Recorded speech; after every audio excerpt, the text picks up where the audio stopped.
എള്ളോളം തരി പൊന്നന്തിന തനി തഞ്ചാവൂർ പെട്ടന്തിന തങ്കം തെളിയണ പെട്ടു തിളങ്ങണ ചന്തം നിനക്കാടേ കണ്ടു കൊതിച്ചവ ചെണ്ടും കൊണ്ടെങ്ങും പണ്ടു പണ്ടേ പറക്കാടേ. എന്നിട്ട് സ്റ്റേഷനിൽ വിളിപ്പിച്ചു. ഇവളെൻ്റെ കൂടെ വരുവാന്ന് പറഞ്ഞു. അങ്ങനെ ഞങ്ങൾ ഹായ് ഫ്രണ്ട്സ്, എല്ലാവർക്കും നമ്മുടെ പുതിയൊരു വീഡിയോയിലേക്ക് സ്വാഗതം. നമ്മൾ തൻ്റെ വീണ്ടും ട്രെൻഡിങ് ആയിട്ട് ഒളിച്ചോട്ടം വന്നിട്ടുണ്ട് കേട്ടോ. ഈ ഒളിച്ചോട്ടം നിങ്ങൾ കണ്ടുപിടിക്കണം. ഇനി ഓടാൻ നിൽക്കുന്നവർ എങ്ങനെ ഓടണമെന്നും ഈ ഓടാൻ താല്പര്യമില്ലാതെ നിൽക്കുന്നവരെ ഓടിക്കാനും ഒക്കെ വേണ്ടിയിട്ട് നമ്മുടെ ഒളിച്ചോടിയവരെ നമ്മുടെ സോഷ്യൽ മീഡിയയിലെ ചില ചാനലുകാർ പോയി ഇൻ്റർവ്യൂ ചെയ്ത് അവരിങ്ങനെ വൈറലാക്കുന്നുണ്ട്. ആ സോഷ്യൽ മീഡിയയിൽ അവരുടെ വീഡിയോസ് കണ്ടതിന് ശേഷം, അതായത് അവർ ഇൻ്റർവ്യൂ ചെയ്ത ആ ഒരു ശേഷം താഴെ കമൻറ്റുകൾ വരുന്നുണ്ടായിരുന്നേ, ഒരുപാട് കമൻറ്റുകൾ കിടപ്പുണ്ടായിരുന്നേ. ഇതിൽ നിന്ന് എന്ത് മോറൽ വാല്യൂ ആണ് ഉൾക്കൊള്ളേണ്ടത്? ഇവരെയൊക്കെ എന്തിനാണ് ഇൻ്റർവ്യൂ ചെയ്തത്? ഇവരെ ഇൻ്റർവ്യൂ ചെയ്യാനായിട്ട് ഇവരെന്തെങ്കിലും സാഹസികമായ കാര്യങ്ങൾ ചെയ്തോ? രാജ്യസുരക്ഷയ്ക്കായിട്ട് എന്തെങ്കിലും ചെയ്തോ? അല്ലെ രാജ്യ നന്മയ്ക്കായിട്ട് എന്തെങ്കിലും ചെയ്തോ? ഇല്ലല്ലോ. ഇവരുടെ പേരൻസിനെ പറ്റിച്ച് ഒളിച്ചോടിപ്പോയി വിവാഹിതരായി. രസം, പെൺകുട്ടി +1 പഠിച്ചിട്ട് നിൽക്കുന്ന കുട്ടിയാണ്. പയ്യനാണെങ്കിൽ 10th കഴിഞ്ഞിട്ട് ITA കഴിഞ്ഞു, പിന്നെ എന്തോ ഒരു കോഴ്സ് കൂടെ പഠിച്ചു. അതാണ് ഇത്രയും വർഷം ഈ 10 ആ കുട്ടിക്ക് 18 വയസ്സായെന്ന കുട്ടി പറയുന്നുണ്ട് കേട്ടോ. ആയിക്കാണ് കാര്യം പോലീസ് സ്റ്റേഷനിലൊക്കെ വിളിപ്പിച്ചപ്പം തെളിവൊക്കെ കൊടുക്കണമല്ലോ. 18 വയസ്സ് കഴിഞ്ഞവരെയല്ലേ നമുക്ക് മാരേജ് ആയിട്ട് ചെയ്യാൻ പറ്റത്തുള്ളൂ. വിഷുവിൻ്റെ അന്ന് മാരേജും ചെയ്തു കേട്ടോ. അവർ ഒളിച്ചോടിപ്പോയെങ്കിലും മാരേജും ചെയ്തു. സത്യം പറഞ്ഞിട്ടുണ്ടല്ലോ, ഈ കുട്ടികളുടെ ഇൻ്റർവ്യൂവിൻ്റെ കുറച്ച് ഭാഗം ഞാനിവിടെ പ്ലേ ചെയ്യാം. അതിനുശേഷം നമുക്ക് തിരികെ വരാം. ജീവിതം കുഴപ്പമില്ല, എല്ലാം സ്റ്റാർട്ടപ്പായി വരുന്നേ ഉള്ളൂ. പെട്ടെന്നെടുത്തൊരു തീരുമാനമായിരുന്നു. ആ പെട്ടെന്നെടുത്ത തീരുമാനം ശരിയായിരുന്നു എന്ന് തോന്നി തുടങ്ങി. ശരി തന്നെ, അത് കുഴപ്പമൊന്നുമില്ല. നല്ല രീതിയിൽ പോകുന്നു. 3 വർഷം എടുത്തു. 3 വർഷത്തെ പ്രണയമായിരുന്നു അല്ലേ നിങ്ങളുടെ? എങ്ങനെയായിരുന്നു ആ പ്രണയം ഒന്ന് സ്റ്റാർട്ട് ചെയ്തതെന്ന് പറഞ്ഞാൽ സ്റ്റോറിയായിട്ട് പറയാനാണെങ്കിൽ കുറച്ച് പറയാം, ഫുൾ പറയാനുള്ള ഒരു ഇതില്ല. ഞങ്ങൾ കണ്ടുകൂട്ടിയ കാര്യങ്ങളൊക്കെ പറയാം. കാരണം വീട്ടുകാർക്ക് അത് ഒരു പ്രശ്നമായിട്ട് വരും, 2 വീട്ടുകാർക്ക്. അപ്പം അതിൻ്റെ ഒരു ഇതായിട്ട് ഞങ്ങൾ കണ്ടുമുട്ടിയത്, പിന്നെ പ്രപ്പോസായി, പിന്നെ അത്രയും കാര്യങ്ങളൊക്കെ പറയാം. എങ്ങനെയായിരുന്നു പറ, കേൾക്കാനൊരു ത്രില്ലുണ്ടല്ലോ. പറയാം. ഞാൻ കാണുന്നത് കല്യാണത്തിനെ കാണുന്നത്. അല്ല, എനിക്കറിയാം, ഇങ്ങനെ വീടൊക്കെ അറിയാം, എല്ലാം അറിയാം. അപ്പം കല്യാണത്തിന് വെച്ചാണ് ഞാൻ കാണുന്നത്. അങ്ങനെ കണ്ടു, ഇഷ്ടപ്പെട്ടു. അപ്പം ഞാൻ ട്രൈ ചെയ്തായിരുന്നു, പക്ഷെ സെറ്റ് ആയില്ല. കണ്ടപ്പോൾ തന്നെ ട്രൈ ചെയ്തു. കണ്ടപ്പോൾ തന്നെ നല്ല ഇഷ്ടപ്പെട്ടു. അപ്പം ട്രൈ ചെയ്തു, സെറ്റായില്ല, അതൊക്കെ വിട്ടു. എന്നിട്ട് പിന്നെ ഇവിടെ ചേച്ചിയുടെ കല്യാണം ഉണ്ടായിരുന്നു. അപ്പം പിന്നെ ഇവര് വന്നായിരുന്നു കല്യാണം. അപ്പം അവിടെ വെച്ച് പിന്നെ ഞാൻ ഒന്നുകൂടെ പ്രപ്പോസ് ചെയ്തു. അത് കഴിഞ്ഞ് പിന്നെ ഒരു 5 ദിവസം കഴിഞ്ഞിട്ട് റിപ്ലൈ കിട്ടിയത്.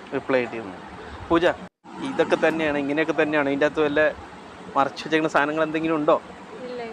പിന്നെ ഇങ്ങനെയൊക്കെ തന്നെയായിരുന്നു. ഈ ഫസ്റ്റ് കണ്ടുമുട്ടിയൊരു നിമിഷം ഉണ്ടല്ലോ, അതെങ്ങനെയായിരുന്നു പൂജയ്ക്ക് ഉള്ളൊരു വേഷം?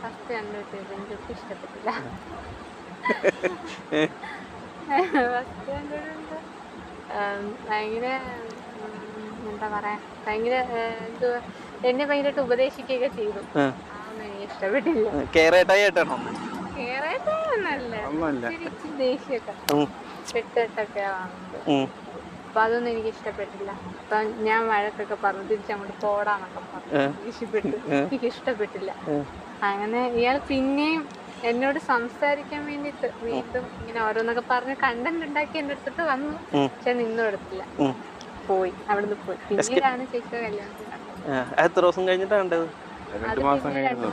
2 മാസം കഴിഞ്ഞിട്ട് ഡിസംബർ മാസമായിരുന്നു. അവിടെ വെച്ച് ഫസ്റ്റ് ഇഷ്ടമാണെന്ന് പറഞ്ഞു കഴിഞ്ഞപ്പോഴത്തേനും ഇഷ്ടമാണ് അവിടെ വെച്ച് പറഞ്ഞില്ല. അവിടെ വെച്ച് ഞാൻ ചുമ്മാ ഒന്ന് ട്രൈ ചെയ്തതേ ഉള്ളൂ. ഇഷ്ടപ്പെട്ടു, ട്രൈ ചെയ്യാൻ നോക്കി, അത്രേ ഉള്ളൂ. 2ാമത് ഫുഡൊക്കെ കൊടുത്ത്. ഇവരെ എന്തിൻ്റെ പേരിലാണ് ഇൻ്റർവ്യൂ ചെയ്തത്?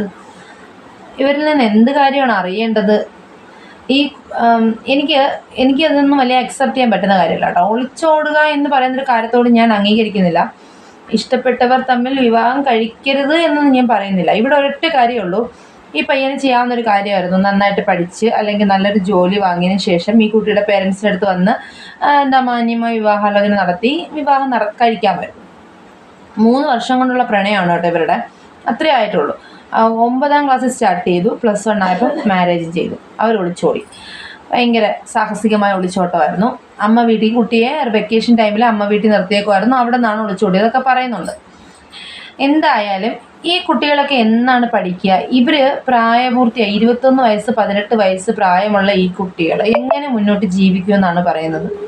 ഈ 21 വയസ്സ് ഇവനൊരു ജോലിയില്ല, ഇവനെങ്ങനെ? അതിന് താഴെ ഇരുന്ന കമൻറ്റുകളുണ്ട്, ആ കുട്ടി 8ാം ക്ലാസ്സിലെങ്ങാണ്ട് പഠിക്കുന്ന കുട്ടിക്ക് സ്കൂളിൽ നിന്ന് അരി കിട്ടും, ആ അരി കൊണ്ട് ആ കുട്ടി എന്തായാലും അവനെ നോക്കിക്കോളൂ എന്നൊക്കെ. ഇത്രയും ഈ പ്രായത്തിലുള്ളവർക്ക് ഇത്രയും കെട്ടാനായിട്ട് മുട്ടി നിൽക്കുകയാണോ? അതിനിടയിൽ വരുന്ന കമൻറ്റുകളാണ് കേട്ടോ. ഈ +1 പഠിക്കുന്നുള്ളൂ, സയൻസ് സബ്ജക്റ്റാണ് പഠിക്കുന്നത്, അവൾക്ക് ഡോക്ടർ ആവാൻ താല്പര്യമുണ്ട്, ഡോക്ടർ ആവണമെന്ന് പറയുന്നത്. ഒരു ജോലിയും വിലയില്ലാത്ത അവൻ എങ്ങനെ ഡോക്ടറാക്കും? ഇവന് അന്തസ്സായിട്ട് സ്നേഹമാണ്.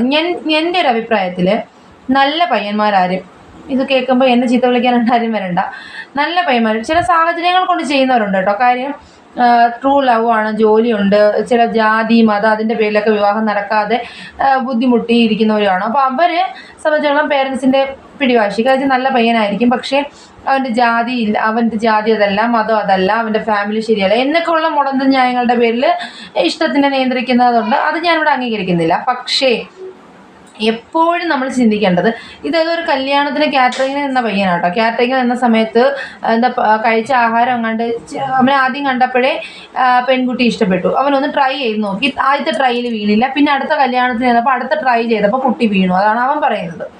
എന്തോ ഉപദേശിച്ചു, ആദ്യം കുട്ടിക്ക് ഇഷ്ടപ്പെട്ടില്ല, കോടാന്നൊക്കെ വിളിച്ച് വഴക്കൊക്കെ ഉണ്ടാക്കി. പക്ഷെ പിന്നീട് ചേട്ടൻ്റെ സ്വഭാവം കണ്ടപ്പോൾ ഇഷ്ടപ്പെട്ടു. ഞാൻ കളറൊന്നും നോക്കുന്നില്ല, എൻ്റെ സങ്കല്പത്തിൽ എനിക്ക് നീളമുള്ളൊരു ചേട്ടൻ വേണം, അത് നീളമുള്ള ചേട്ടനെ അവളും കിട്ടി. ഇതാണ് സംഭവം. ഇവൾക്ക് അടുത്തടുത്താണ് കേട്ടോ അവർ താമസിക്കുന്നത്, അതുകൊണ്ട് തന്നെ അവർക്ക് അറിയാം. ഈ പയ്യന് എതിരെ ഒരു കേസ് കൊടുത്ത് മുന്നേ തന്നെ ഈ പയ്യനെ പോലീസ് സ്റ്റേഷനിലൊക്കെ കയറിയിട്ടുണ്ട്. എന്തായാലും ഇത്രയും വർഷം കഷ്ടപ്പെട്ട് വളർത്തിക്കൊണ്ടുവന്ന അച്ഛനും അമ്മയ്ക്കും അറിയത്തില്ല ഇവർക്ക് എന്ത് നൽകണം എന്നുള്ളത്. ഇവരിത് എന്താണ് മനസ്സിലാക്കാത്തത്? ഈ ഒരു 10-16 വർഷം ഇവരെ വളർത്തിയെടുക്കാതെ 18 വർഷം ഇവരെ വളർത്തുന്ന പേരൻസിന് ഇത്രയും നാൾ ഇവർക്ക് എന്ത് വേണമെന്ന് നോക്കി കണ്ട് ഇവർ കൊടുക്കുന്ന ഈ പേരൻസിനെ മാരേജ് ചെയ്ത് അയക്കാൻ അറിഞ്ഞൂടാ എന്നുള്ളത് നിങ്ങളുടെ ധാരണ അങ്ങനെയാണോ? അല്ലെങ്കിൽ ഞങ്ങൾക്ക് നല്ലത് നേടിത്തരാൻ അവർക്ക് കഴിയില്ല എന്നുള്ള ധാരണ കൊണ്ടാണോ നിങ്ങൾ സ്വയം തിരഞ്ഞെടുക്കുന്നത്?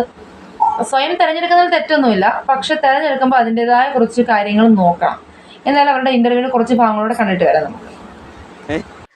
അതിപ്പോ അങ്ങനെയാണോ നിങ്ങളുടെ കാര്യത്തിലും വന്നിരിക്കുന്നത്? അങ്ങനല്ല, ഇൻട്രസ്റ്റ് അങ്ങനെ കൂടിയിട്ടൊന്നും അല്ല, സാഹചര്യം അങ്ങനെ ആയതുകൊണ്ട് കൊണ്ടുവന്നു കല്യാണം കഴിച്ചു. ഈ സാഹചര്യം അങ്ങനെ ആയതുകൊണ്ട് കല്യാണം കഴിച്ചു എന്ന് പറഞ്ഞു, എന്തായിരുന്നു അങ്ങനെ ഒരു സാഹചര്യം? എന്റെ വീട്ടില് നല്ല സീനായിരുന്നു, ഈ റിലേഷന്റെ പേര് പ്രശ്നമായിരുന്നു. അപ്പം പ്രശ്നമായിരുന്നു. ഞാൻ വരുന്നതിന്റെ ഒരാഴ്ച മുമ്പും അതിനെപ്പറ്റി കുറച്ച് നല്ല ഡാർക്കായിട്ട് സീനായിട്ട് നടന്നുകൊണ്ടിരിക്കുക. അപ്പൊ എനിക്ക് ഒട്ടും പിടിച്ചിരിക്കാൻ പറ്റാത്തൊരവസ്ഥയായി. പിന്നെ ഇപ്പം 3 വർഷം കൊണ്ട് ഇതൊക്കെ തന്നെ ഈ പ്രഷറും കാര്യങ്ങളും അങ്ങനെ കുറെ പ്രശ്നമുണ്ട്.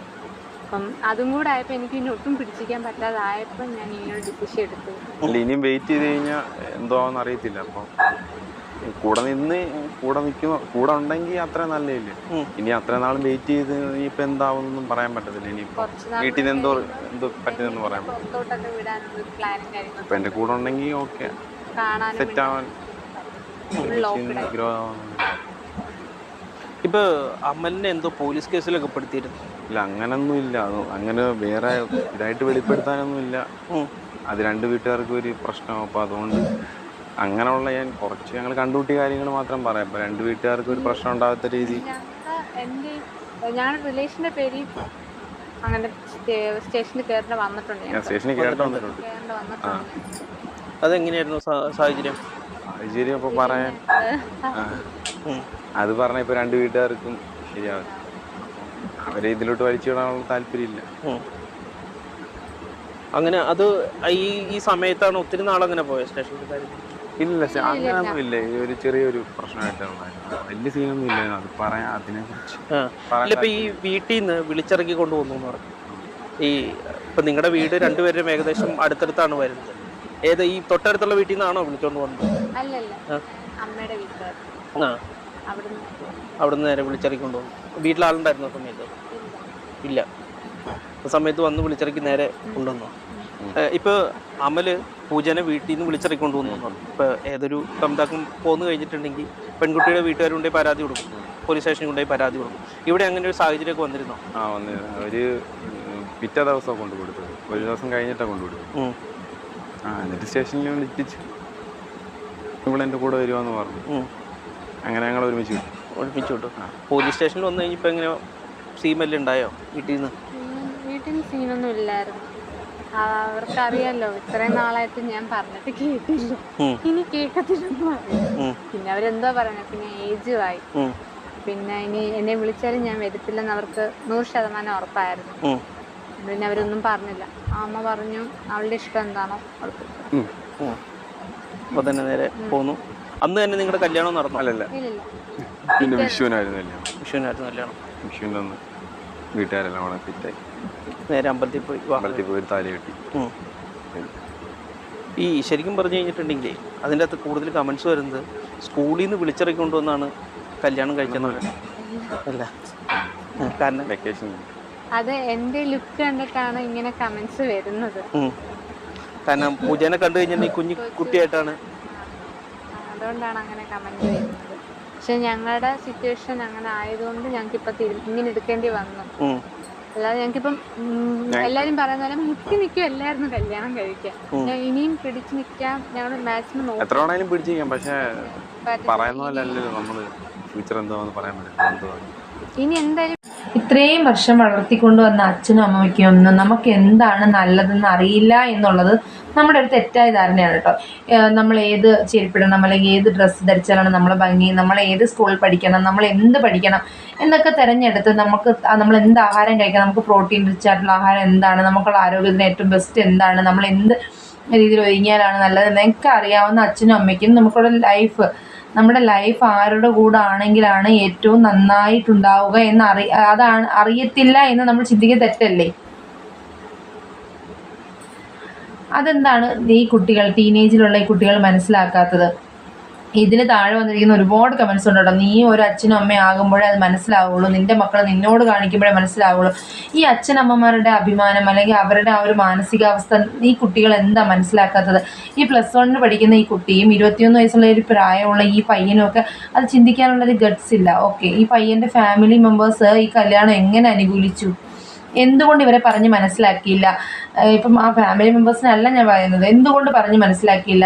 നിനക്ക് ഇത്രയും വയസ്സേ ഉള്ളൂ, നീ പഠിച്ച് ജോലി വാങ്ങിയിട്ട് ഞങ്ങൾ പോയി മാരേജ് നടത്താം. ഇവർ പറയുന്നുണ്ട്. ഞങ്ങൾക്ക് ഒട്ടും ഈ പയ്യനെ സംസാരിക്കാൻ പോലും അറിയത്തില്ല. അവൻ്റെ ഇൻ്റർവ്യൂവിൽ സംസാരിക്കുന്നത് കേൾക്കുമ്പോൾ മനസ്സിലാവും അവന് സംസാരിക്കാൻ കൂടിയില്ല. അവന് ഒട്ടും പക്വതയില്ലാത്തൊരു പയ്യനാണ്. ആ പെൺകുട്ടി ഇപ്പം ചിരിച്ച് ഉല്ലസിച്ചൊക്കെ പറയുന്നുണ്ട്. ഇപ്പം കല്യാണം കഴിഞ്ഞതിൻ്റെ ആദ്യത്തെ സമയങ്ങളിലൊക്കെ ഭയങ്കര സന്തോഷമായിരിക്കും. അറേഞ്ച്ഡ് മാരേജ് ആയിട്ട് പോലും ലൈഫ് തകരുമ്പോൾ തിരിച്ച് ചില നമുക്കൊരു ഫാമിലി ഉണ്ട്. ഈ സ്വന്തമായിട്ട് തിരഞ്ഞെടുത്ത് പോകുന്ന ഈ ഫാമിലി ഇവിടെ എന്തെങ്കിലും ഒരു പ്രോബ്ലം ഉണ്ടായിക്കഴിഞ്ഞാൽ എങ്ങോട്ട് ഈ കുട്ടികൾ തിരിച്ചു പോകും? പിന്നെ ഒരൊറ്റ ചിന്ത മാത്രമേ ഉള്ളൂ, പിന്നെ ആത്മഹത്യ, തിരഞ്ഞെടുത്ത ജീവിതം. അങ്ങനെ ഒരെണ്ണം ഉണ്ടായിരുന്നു, നമ്മൾ തന്നെ വീഡിയോ ചെയ്തിട്ടുണ്ടായിരുന്നു. ഒരു കുട്ടിയുടെ ലൈഫ് അത് വീട്ടുകാർ അംഗീകരിച്ചിട്ട് പോലും അത് ആത്മഹത്യ എന്ന് പറഞ്ഞ സംഭവത്തിലേക്കാണ് പോയത്. ഇവിടെ ആണെങ്കിൽ ഈ കുട്ടിക്ക് 18 വയസ്സ് പൂർത്തിയായി. അതുകൊണ്ട് പിന്നെ എൻ്റെ വീട്ടുകാർക്ക് അറിയാം ഞാൻ പറഞ്ഞ അനുസരിക്കില്ല എന്നറിയാം. അതുകൊണ്ട് എൻ്റെ അമ്മ പറഞ്ഞു എൻ്റെ ഇഷ്ടത്തിന് പോട്ടെ എന്ന് പറഞ്ഞു. ആ അമ്മയ്ക്കുണ്ടായ വേദന എന്തായിരിക്കും ഈ കുട്ടി മനസ്സിലാക്കാതെ പോയത്?